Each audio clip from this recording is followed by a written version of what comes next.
Okay. Um, what were your thoughts when I said you need an unfair advantage?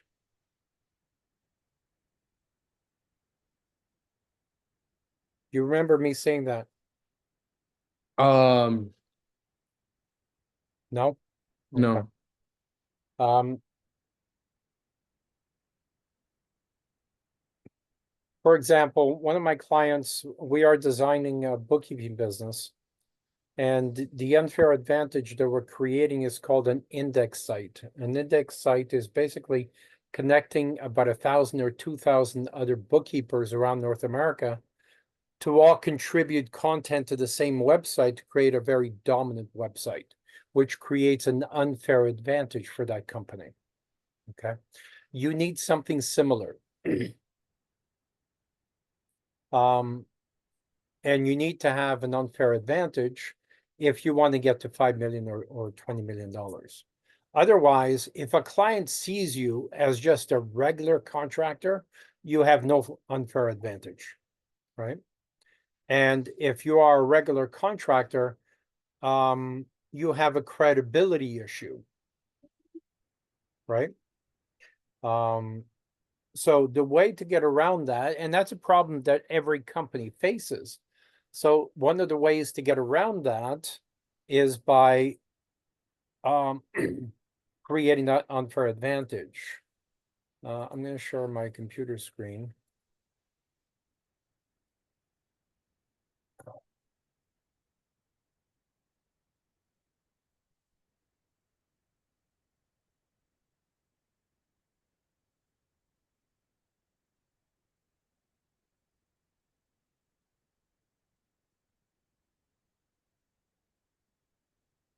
This is a website we created about 12 years ago for a custom home builder.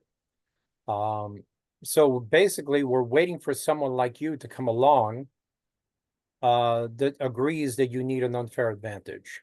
So this website has been building credibility with Google for 12 years. So when we add, California or wherever you are as services or whatever services you want to offer, and we have, let's say, 100 or 200 or 1,000 other custom home builders doing the same thing in other parts of North America, that's called an index site. And an index site builds your credibility really, really fast, a lot faster than you can do it on your own. Because again, you have 100 or 1,000 other home builders, each with 3 social media managers, building trust. So when someone searches, best kitchen installers in California, this website would come up number first, second, and third on Google. They fill in a request to quote. Your salespeople go in to do a quote, and hopefully you close 20 or 30% of the jobs. Does that make sense? Yeah. Okay. And wildgorgeoushome.com is a URL that is memorable 3 months later. Okay. And when your people are driving around with vans like this to have the wow factor on it, these are designed to have the 1 second impression. So in other words, they're driving at highway speeds, the opposite direction. People say, what the hell was that? Right? They're probably not going to note, they're going to notice it, but they're not going to remember it the first time. But by the time they see that vehicle a second, third, or 10th time, it's going to sink in, right? And everyone seems to know everyone that's looking to do renovations or build a home or whatever they're trying to do, right? So Wild Gorgeous Home has a sound system in place. We use Trump's voice because I believe Trump is going to be the next president in the US. We use Trump's voice. We do shows like traffic trivia. So when you're stuck in traffic, when you hire retirees to drive this vehicle around, for our roofing company, we've been testing this. We get between 14 and 20 leads per day. Damn. Okay. because it has the wow factor, because it engages with traffic, it has traffic trivia, and it gives away, let's say, 2-for-1 gift certificates for, local restaurants. And it sounds like it's a live radio show, but it's pre-recorded. And the recording will say, the gray Audi behind me, about 20 cars behind me, you are correct. Thank you for phoning into our office. You are correct. Here, you have, a dinner for 2 at the local restaurant. And that's how you engage people in traffic. And that's how we create between 14 and 20 leads per day for the roofing company. Yeah, that's good. Okay. Now, I don't think you need to create 14 or 20 leads per day because, a custom home or, a kitchen renovation or an addition, is $300,000, $500,000. You don't need to have that many leads, right? But it's still nice to pick and choose the most profitable leads, right? So what are your thoughts so far? I mean, it sounds great. It sounds like the more leads, the better. And yeah, it sounds good. Sounds good. Yeah. And we've been testing the vehicles, and we found this color combination. I mean, I can find a larger picture.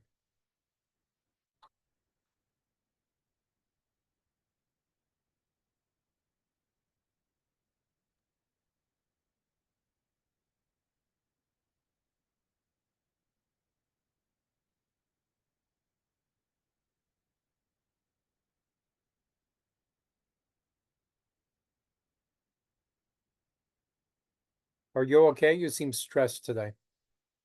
I just have a lot of kids over at my house, so Okay. making breakfast, lunch, dinner, park, and all this stuff. So Okay.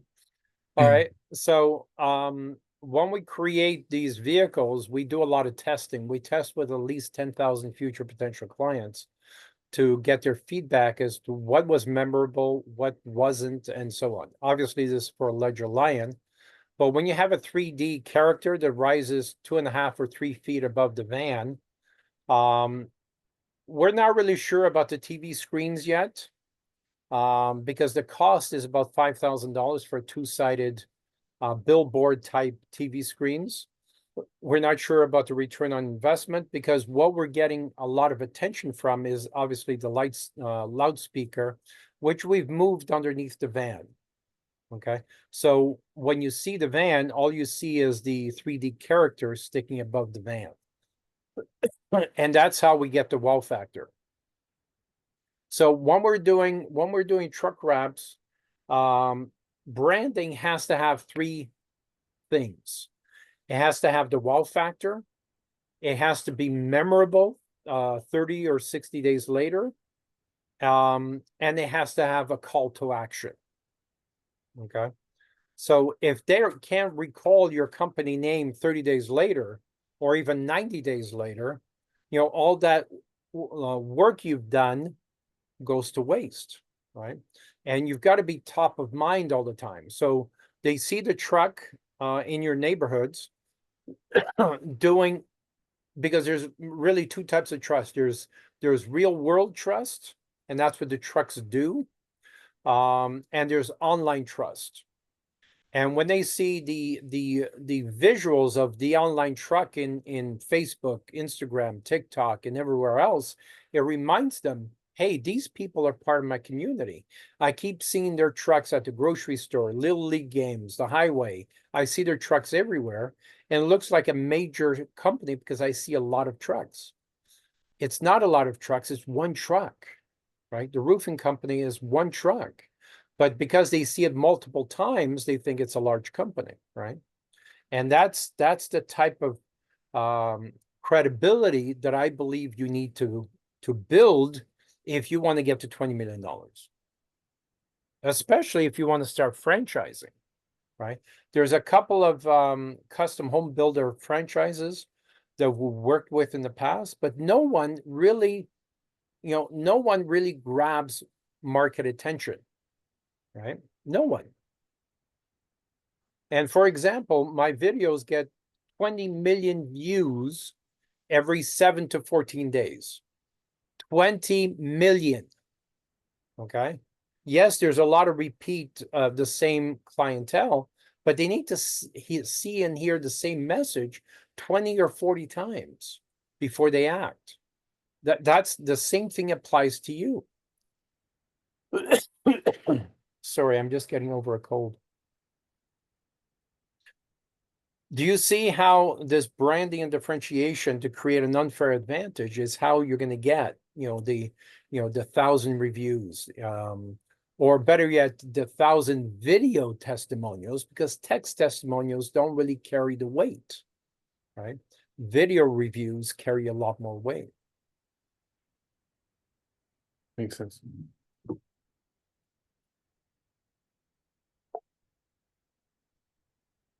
Questions, comments? I mean, I'm open. There's nothing I wouldn't really do. And I've been needing something like that. I need like a wrap. I never really seen anything like that, with a 3D into it or a speaker. So I mean, Yeah. really interested or wanting to try it. So And when you look at vehicles, they usually have so much information. And the information is really designed when you're sitting at the traffic light for 5 minutes and you've got nothing else to do but to read the information. Yeah, that works there. But how many times is your vehicle going to be sitting at a traffic light with a captive audience, right? Highways here, like Highway 401, has 400,000 vehicles per day. 400,000 vehicles per day, right? So if your truck is sitting in front of a job site and it's a crescent or a street, it might get 1,000 if it's a through street. If it's a crescent, then you might get 5 or 10, right? But you're not going to get 400,000, right? And that's why our vehicles are designed for highway use. And we test them with a 1-second test. 1 second, it's got to be memorable. It's got to have a call to action, and it better have the wow factor. Because if it looks just like every other vehicle out there, well, you just wasted $5,000 on a truck route. yep. How do you feel about being branded as a custom home builder, being branded as being overqualified for the work you're going to be doing?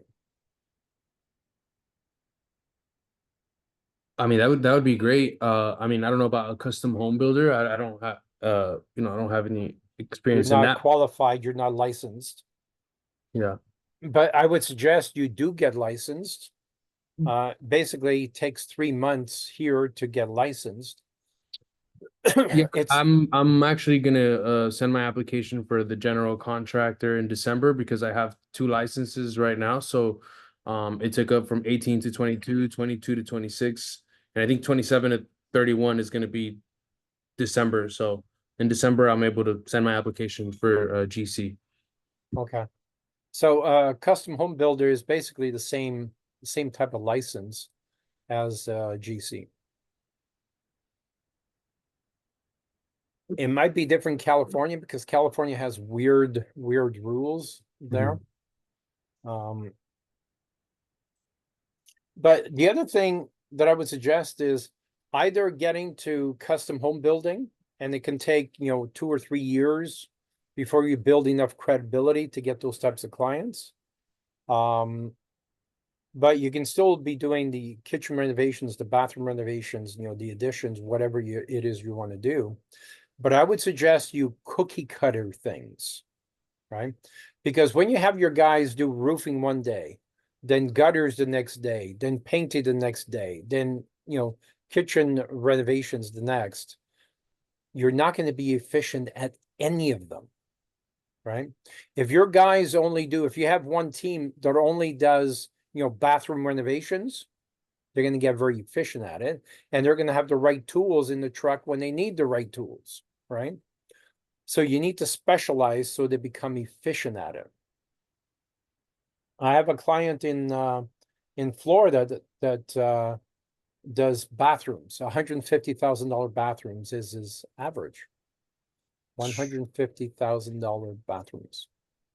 Okay. Yeah. So like I said, there's a shit ton of money to be made in the construction industry, but you gotta specialize and you gotta be seen as the expert, right? There cannot be a lot of doubt whether you can do this or not, right?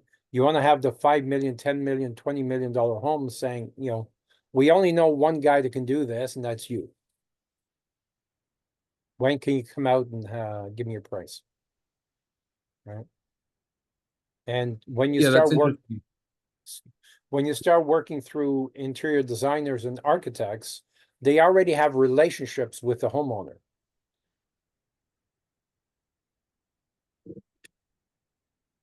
Why recommend going that route opposed to focusing on the specialty trades like roofing or drywall or stucco individually? Because aside from roofing, stucco tends to be a subcontract work. Mm-hmm. If you're doing stucco for new homes, it's subcontract work, Mm-hmm. right? Which means somebody else got the majority of the profit, and they're going Mm-hmm. to squeeze you Mm-hmm. as much as possible. Mm-hmm. Um, the reason, I mean, roofing is profitable, but not as profitable as custom homes, right? Not as profitable as kitchens, right? Custom homes and kitchens should be in a 30% net profit, 30% plus. I don't know too many roofers that make more than 10% net profit, Mm-hmm. all right? Because Yeah. there's always competition. Yeah, no, facts, of course. And how would I go about getting very like familiar with that whole process? Like the reason, yeah, I feel like it's like you're trying to do a lot of trades at once, so there's like a large learning curve to doing that Well, you bathroom. hire subcontractors. Let's say you want to specialize in kitchens, right? you that should be one of your income streams. So you create an aggressive marketing system for kitchens. So when people look at those videos, they see you as the expert in kitchen renovations, right? Then someone else is looking for bathroom renovations and they see your videos only talking about high-end bathroom renovations. So they see you as the expert in bathroom renovations, right?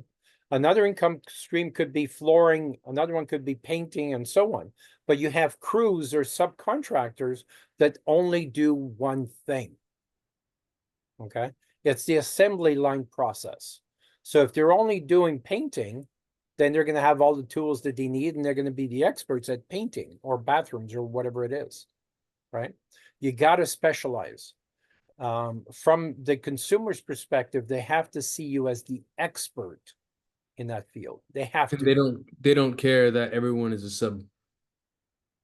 Well, I wouldn't necessarily publicize that, right? Because most people don't like the idea of subs, Right. right? They don't. They want to know these are your employees, and but I'm not always sold on using subs, right? Subs should be used for jobs that your people can't handle, Yeah. right? But the problem with subs is, if they get a job on their own and they're not committed to yours, they're going to put your own projects ahead of yours. All right. And then you start getting negative reviews and you're screwed. Right. So there are advantages and disadvantages to using subs. Subs are a great way to control your costs, but they can't wear your uniform. Right. Right.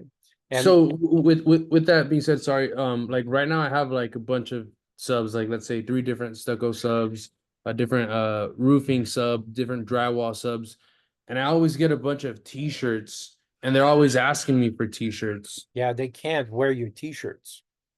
If the government, if you get audited, if they visit the job site, and they see your subs wearing t-shirts, they're automatically employees. Automatically. So you're gonna owe 3 years or 5 years of back taxes of employment taxes And it doesn't matter if you have a signed subcontractor agreement. You're going to owe hundreds of thousands of dollars in employment taxes. So that's something like very I think very important right now in my situation is um where I have all these guys. Give me one sec.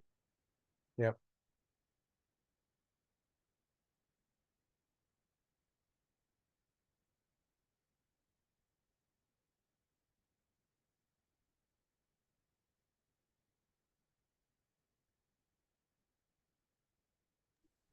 So I basically have uh yeah, that's the situation that I have, which is with all these subcontractors and they're all wearing the shirts.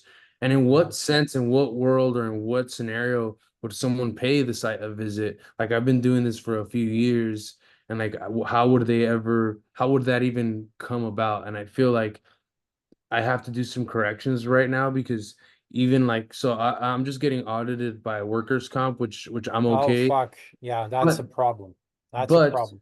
my ADP payroll, like I only run it for myself. Like I only run payroll on myself. So the EDD report only has payroll for myself. The workers' comp audit doesn't take account the 1099s that I have. So I think I'm in the clear. You're But not in the clear. You are not in the clear. I would, after this call, I would call all your subs and say, burn my t-shirts, or, put them in the bag and give them back to me next time I see you. Do not wear my t-shirts around the job sites ever. Because if they visit you, or maybe they have visited you on job sites, because an investigator will follow you to see what job sites you have. And if they can see that your employees or subs are wearing your t-shirts on your website or social media or anywhere else, that's enough grounds for them to charge you for years of employment tax. They are scummy people. These are not ethical people. So So I had an audit last year and all they asked for was my payroll reports and it was good and then they renewed my workers' comp. This time they asked for another form which seemed a little bit more detailed and the EDD reports. So which is like an ongoing investigation right now. I'm giving them the form that they requested today and so that's what I'm going through right now and I'd rather if even if it does clear this time like it did last year, I'd rather not keep going that route because of everything that you're saying. And that's like I yeah, think that's like my biggest concern right now with all of that that is going on. One, they're wearing the t-shirts. Two, they are all unlicensed subs. So they're just, unlicensed subs is what it is. Roofing, stucco, drywall, all of them. Like I do 1099 them, but I pay them with Zelle. But they're not licensed, insured, they don't have workers' comp. Uh, so that's kind of my biggest probably concern right now, other than the income. yeah. I would. Do you have a lawyer you can talk to? No. Um, do a search on the internet about, you can get 30 minutes free with any lawyer. There are many services like that. There's one service that will charge you $100 a month, but pay it, but make sure you cancel to answer those questions. Um, legal, there's a number of services like that that are, but you need to have this question answered for you. And I'm pretty sure that I'm correct here, Mhm. but it might be different in California, but I seriously doubt it, because the IRS are scummy people. They really are. They're unethical, scummy people. And I've had many clients get into trouble because of this in Canada and US. So um I would play it safe. I would, make sure no one wears a t-shirt on the job site tomorrow until you verify that this is accurate. And Okay. that is the major reason why I suggest, most companies don't get into subcontract work because of that.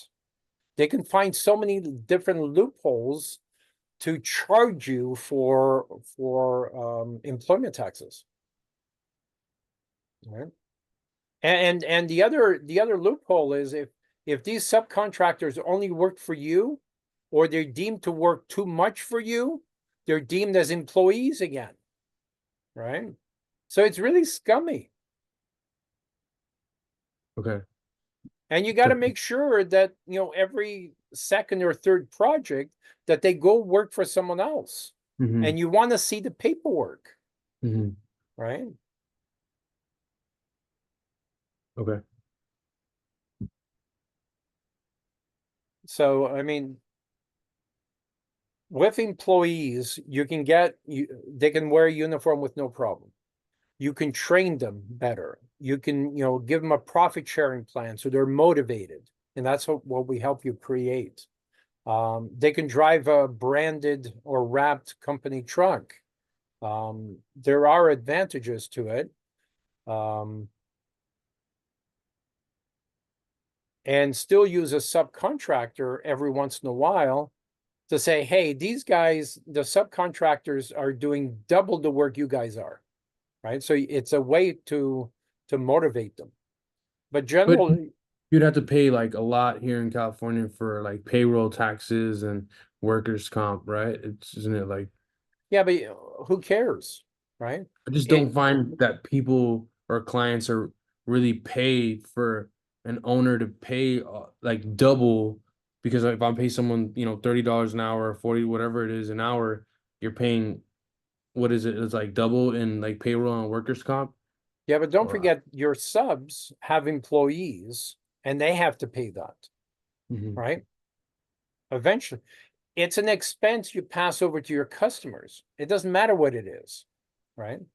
It's an expense you pass over, right? It's not something you absorb. And if you don't have the margins, then that means you have the wrong clientele. You're attracting the wrong clientele. Mhm. That's simple. That's why branding and differentiation to create that unfair advantage is so important. There's a shit ton of money in California, right? Not everybody is shopping for price. They want a good job done in their dream home, right? You just got to attract the right clientele. And you're spending quite a bit on marketing, right? If I remember Yeah. correctly. Mhm. Yeah. You're attracting the wrong clientele.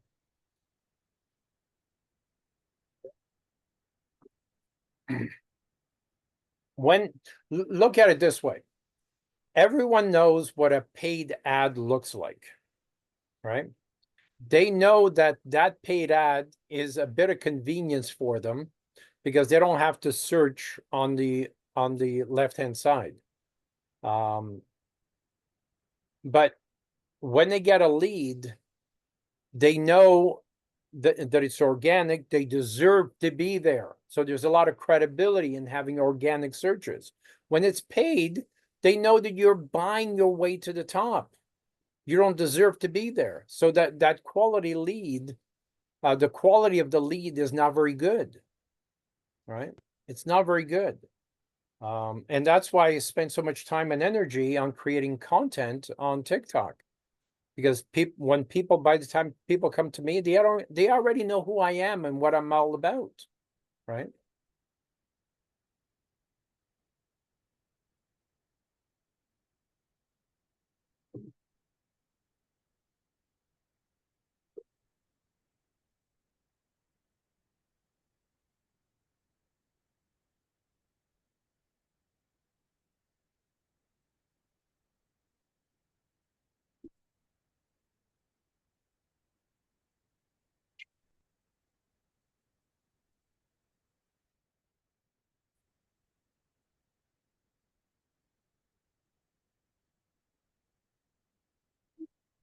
Are you okay? Yeah, yeah. I just had to charge the laptop. Okay. Um, so and the other thing you should consider is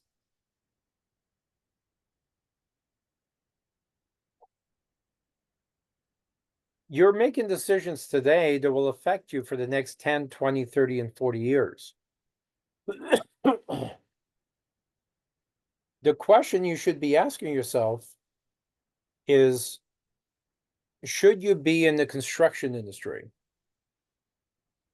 Okay. Because the construction industry has been great to me. You know, I made my first million before I was 25 in the construction industry. But knowing what I know today, I probably would not start in the construction industry. I would probably start a bookkeeping business as opposed to a construction business, because bookkeeping, you get clients for life, right? Even painting is a very simple business, but once the house is painted, it's painted. They're not going to, want to paint it again next week, right? And even though the average job is, let's say, $5,000 for a painting job, they're done. So all you can get from that client is referrals. But if you do a great job for that business owner, they're going to need you again tomorrow, the day after, the day after, the day after, and the day after. So for bookkeeping, the average is $180,000 every 10 years, right? If you have 50 or 1,000 clients, right, with different teams running different clients, it's a business you can run from your sailboat or your cottage. Okay. So you're making money now, you're buying yourself some time. Either the reason why I'm suggesting this is once you make a decision, we burn the ships. Okay. And if I were in your shoes, I would go the bookkeeping route. And no, you don't need to know anything about bookkeeping, because the employees you're going to hire will have that knowledge and experience. The salespeople will have the knowledge and experience to build relationships. Right? Whether you, let's compare it. Let's say you're running a $5 million renovation company or a $5 million bookkeeping business.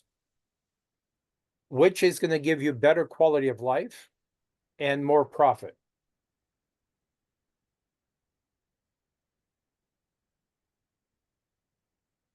I mean, I would, I wouldn't know, I guess. Okay. By the way, bookkeeping is 30% net profit. Construction is anywhere from 2 to 10%, right? Not good. 2 to 10%. And trust me when I say I've been looking at financials from those companies for 40 years, right? And there's so many different ways to have profit leads. Like most contractors will have at least a 40% markup. Then they start bleeding. At the end of the year, they're left with 2% or 5% if they're really efficient. And you go through a lot of stress and heart attacks. You'd be surprised how many 36-year-olds I've met that had 2 heart attacks already. Because there's so much stress and pressure and deadlines and people not showing up and and nightmares and crap like that. So I want to make sure you're making the decision with all the facts on the table.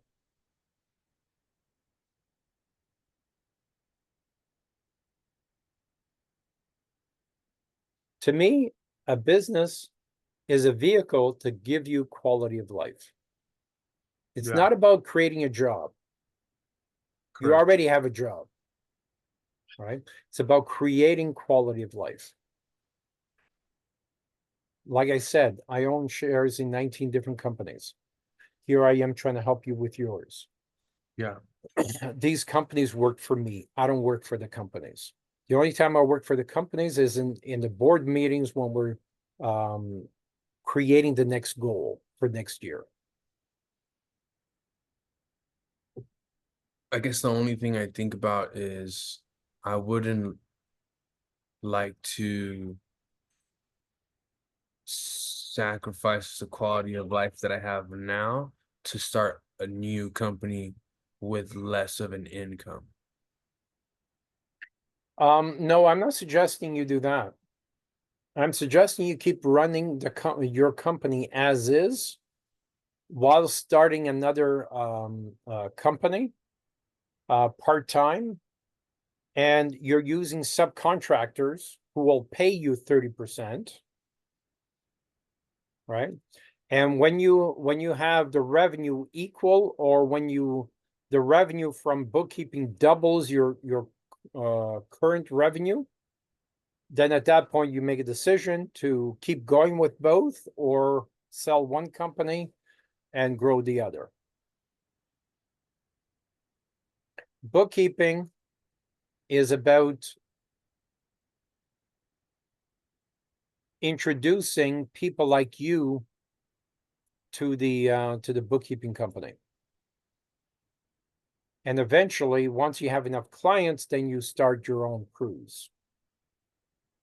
And you hire bookkeepers and accountants in the Philippines to keep your overhead margins high. And supervisors locally. Sorry? You would help me with that? Of course. I will help you with both. But if you say, Leo, no, I'm loyal to construction. I love No, I'm not. construction. I'm not, and I've told my wife many times, like, I don't even like construction. I just found a vehicle that made me more money than when I had a job.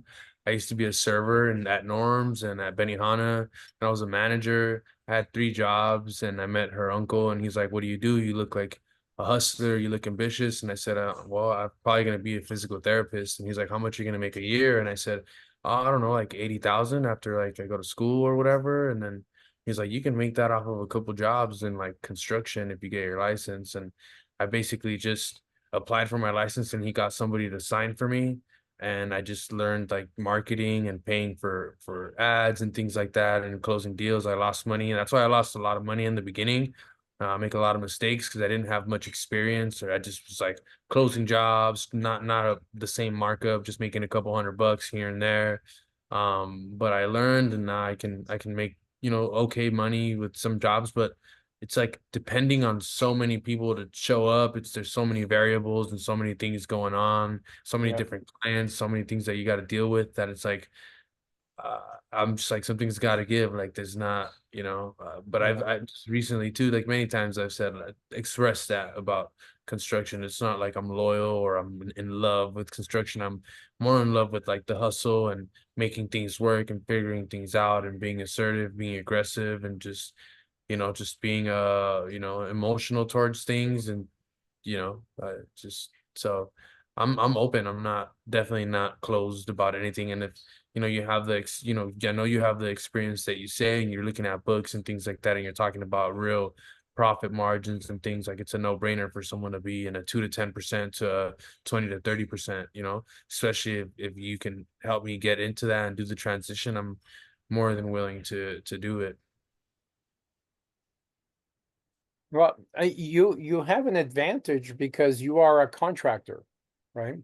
You can speak with other contractors. Um, um, and by being a contractor, you can speak contractors' language and bring on a lot of contractors whose books are a mess, right? And when you bring them onto your bookkeeping business, or your subcontractor in your bookkeeping business, they will pay you 30% for bringing those clients over, for as long as the client stays with them, right? Because once they see, a great service, and they see, hey, this company is actually helping me double my profits, why would they leave, right? Why would they leave? Because their current bookkeepers, are a disaster. They don't know what the hell they're doing, and most bookkeepers are self-taught. They have no idea what they're doing, right? So, I mean, what we can do is help you, overqualify you for the construction business, keep building that income, use that income to design and build the bookkeeping business, grow that business, and eventually in 3 or 4 years, sell them both and start all over again. Now you have a few million in your bank account that you can use to do that. All right. Okay. I've got clients looking for construction related businesses, to buy construction related businesses, as long as they're north of $5 million and they have systems in place and everything that we're going to do for you. Right. So we already have buyers for them. They prefer landscaping type businesses because landscaping businesses have 2 to 5 year contracts. They want those contracts, right? But you know, it's still a very sellable business. Okay. I know this is a lot of information. But I also want to make sure that we're going on the right road. We're making the right decisions, right? If you say, Leo, I've thought about everything you said and I'm committed to, you know, to doing the construction business, great. There's a shit ton of money to be made in construction when you do it properly. But it's still going to be 2 to 10%, right? But you do it in volume, right? You make millions in volume, which means you need project managers, you need a general manager, you need salespeople, you need lots of people to do this. You can't do it on your own.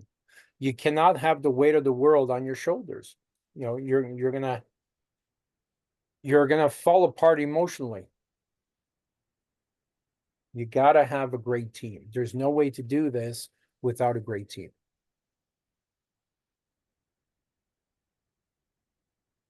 Got it. Okay. Okay. So our time is up, but think about this. Yeah. Sit down with your wife, mother, father, lawyer, significant other, and think about this. Schedule another call and let's discuss this in further. But here's a call to action.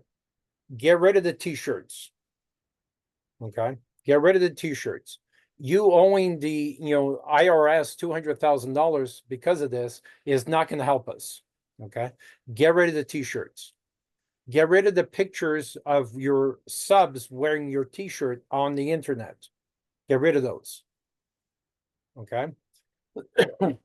And make sure that if you've got a subcontractor who's done more than 3 jobs for you in a row, and without showing you proof they've worked for someone else, because they can easily take 2 weeks off, right? You want to see them working for someone else. You want to see the paperwork. You want to have copies of the paperwork. Okay. You need to have proof. You need to protect yourself. And call a lawyer. Do a lawyer search on Google, and make sure that's in place. Then schedule another call for this weekend if you want, so we can talk about next steps. Okay. Okay. And we need to bring your books up to date. So, okay. Sounds good. When you say take pictures. Sorry. Oh, I don't know why okay. When you say take pictures off of online, you mean even Instagram and those social platforms? Take them off. Yeah, take them off. If you have a Okay. team picture with your subs on there and they're wearing t-shirts, get rid of those. We have like separate individual photos. Yeah. If they can tie in, and they will, if they can tie those people as subcontractors and they're wearing your t-shirt, they're automatically become employees. And you're gonna owe a shit ton of money. Back taxes. Okay. Okay. Don't take chances, get rid of them. Okay. Okay. All right, we'll talk soon. Take care. Thank you.